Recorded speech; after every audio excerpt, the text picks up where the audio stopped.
Hello दोस्तों, GK liquid में आपका स्वागत है। दोस्तों, आज के इस वीडियो में मैं लेकर आई हूँ पर्यावरण के कुछ महत्वपूर्ण प्रश्न। दोस्तों, वैसे तो ये वीडियो सभी गवर्नमेंट एग्जाम के लिए समान रूप से उपयोगी है, लेकिन 2021 में जितनी भी शिक्षक भर्ती पात्रता परीक्षा होने वाली है, जैसे सीटेट का एग्ज़ाम हो गया, यूपी टेट हो गया, सुपर टेट हो गया, रीट, एमपी टेट, जितने भी टेट के एग्ज़ाम है सभी के लिए वीडियो मोस्ट इम्पॉर्टेंट है, तो आप इसे बिल्कुल भी स्किप मत करिएगा।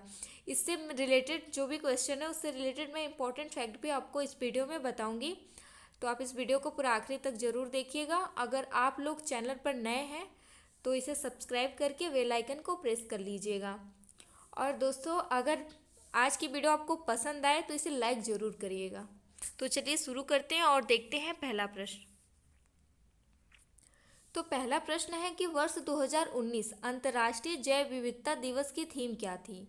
तो दोस्तों, इसकी थीम थी हमारी जैव विविधता, हमारा खाद्य और हमारा स्वास्थ्य। ये इसकी थीम थी 2019 की। अगर आपसे क्वेश्चन में पूछ दे कि अंतर्राष्ट्रीय जैव विविधता दिवस को मनाने की शुरुआत कब से हुई थी, तो इसे मनाने की शुरुआत हुई थी 20 दिसंबर 2000 से। और जैव विविधता दिवस हर साल 22 मई को मनाया जाता है। अगर आपसे क्वेश्चन में पूछे कि जैव विविधता 2020 की थीम बताइए, तो दोस्तों जैव विविधता 2020 में कोरोना वायरस के कारण इसे ऑनलाइन मनाया गया, लेकिन इसकी थीम थी our solution are in nature.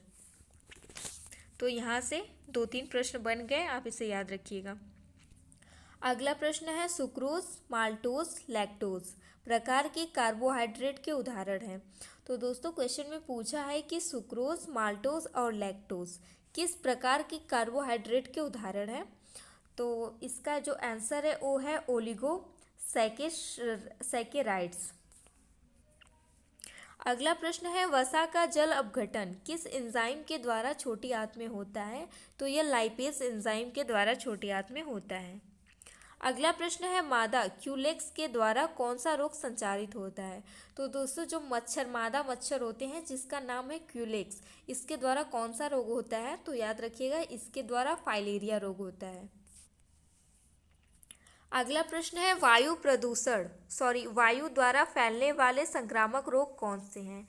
तो तपेदिक, खसरा, काली खांसी, चेचक, डिप्थीरिया, ये सभी जो रोग हैं वो वायु के द्वारा फैलते हैं। जैसे एक संक्रमित व्यक्ति है, वो खांसता है या छींकता है तो उसके द्वारा दूसरे में वो मतलब जो भी है वो चले जाते हैं रोग। अगला प्रश्न है भूमंडलीय उष्मीकरण ग्लोबल वार्मिंग का प्रभाव किस किस पर होता है। तो इस जलवायु पर होता है, तापमान की वृद्धि पर होता है और ध्रुवीय बर्फ पर होता है। अगला प्रश्न है ओजोन परत सुरक्षा करती है। तो दोस्तों, ओजोन परत किससे सुरक्षा करती है। तो यह सूर्य से निकलने वाले पराबैंगनी किरणों को धरती पर आने से रोकती है, जिससे कि हमारी अगर ओजोन परत नहीं होता तो धरती पर जीवन संभव ही नहीं होता। दोस्तों, यहाँ से 2-3 प्रश्न बनते हैं जो कि बहुत ही इंपॉर्टेंट है। तो जिसमें पहला प्रश्न है कि ओजोन परत की खोज कब हुई थी।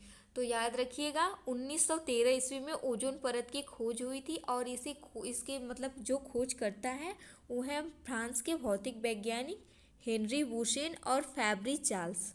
इन दोनों ने मिलके ओजोन परत की खोज की थी। अगला प्रश्न है ओजोन परत में छिद्र के लिए उत्तरदायी है। तो दोस्तों, ओजोन परत में जो छिद्र हुआ था उसके लिए उत्तरदायी है क्लोरोफ्लोरोकार्बन। अगला प्रश्न है भूमंडलीय ताप वृद्धि को क्या कहा जाता है। तो इसे ग्लोबल वार्मिंग कहते हैं। अगला प्रश्न है ग्रीन हाउस प्रभाव संबंधित है। तो यह तापीय प्रदूषण से संबंधित है। अगला प्रश्न है ग्रीन हाउस गैस कौन कौन सी होती हैं। तो दोस्तों, carbon dioxide, methane, chlorofluorocarbon, nitrous oxide, ये सभी गैसें जो हैं वो हैं ग्रीन हाउस गैस। अगला प्रश्न है पर्यावरण प्रदूषण संबंधित है। तो ध्वनि प्रदूषण, जल और वायु प्रदूषण तीनों से संबंधित है पर्यावरण प्रदूषण। अगला प्रश्न है वृक्षों का अध्ययन किस विज्ञान की शाखा के अंतर्गत आता है। तो दोस्तों, डेंड्रोलॉजी के अंतर्गत वृक्षों का अध्ययन आता है। अगला प्रश्न है सौर ऊर्जा का स्रोत क्या है? तो यह है नाभिकीय संलयन। अगला प्रश्न है झूम खेती और सीढ़ीनुमा किस प्रकार है? तो दोस्तों ये खेती होती है झूम खेती और सीढ़ीनुमा खेती। यह पूर्वी भागों में, जैसे उत्तर प्रदेश के पूर्वी भाग जैसे कि अरुणाचल प्रदेश हो गया, मेघालय हो गया, असम, उन सभी में ये खेती की जाती है। अगला प्रश्न है विटामिन सी पाया जाता है। तो दोस्तों ये आंवला, संतरा, नींबू, मिर्ची, जितने भी खट्टे फल होते हैं, खट्टी सब्जियां होती हैं, सब में विटामिन सी पाया जाता है।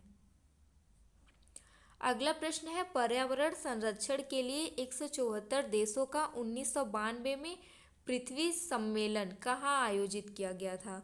तो दोस्तों यह पृथ्वी सम्मेलन आयोजित किया गया था ब्राज़ील में। अगला प्रश्न है 2002 में पृथ्वी सम्मेलन कहाँ आयोजित किया गया था? तो यह जो दक्षिण अफ्रीका का एक शहर है जो है जोहान्सबर्ग, वहाँ पर ये 2002 में पृथ्वी सम्मेलन आयोजित किया गया था।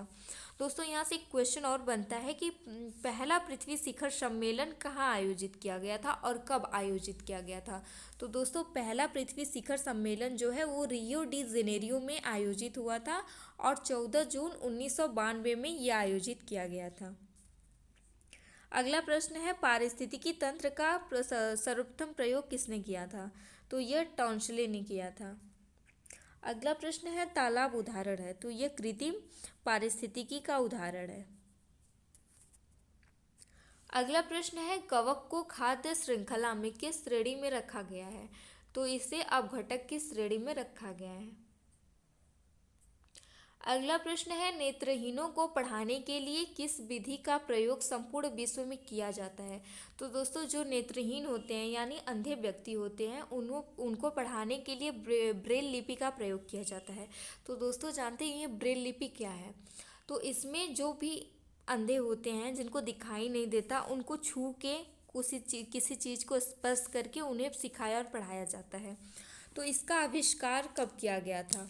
तो दोस्तों इसका आविष्कार 1824 में एक नेत्रहीन फ्रांसीसी लेखक लुईस ब्रेल ने किया था, जो कि वो खुद अंधे थे। तो इसका आविष्कार उन्होंने ही किया था 1824 में, से याद रखिएगा। तो दोस्तों ये थे पर्यावरण के 22 महत्वपूर्ण प्रश्न। अगर आप लोगों को ये क्वेश्चन पसंद आए हो तो आप इसके लिए एक लाइक ज़रूर करिएगा और ज़्यादा से ज़्यादा अपने दोस्तों को शेयर करिएगा। और अगर आप लोग चैनल पर नए हैं तो इसे सब्सक्राइब करके बेल आइकन को ज़रूर प्रेस करिएगा। Thank you.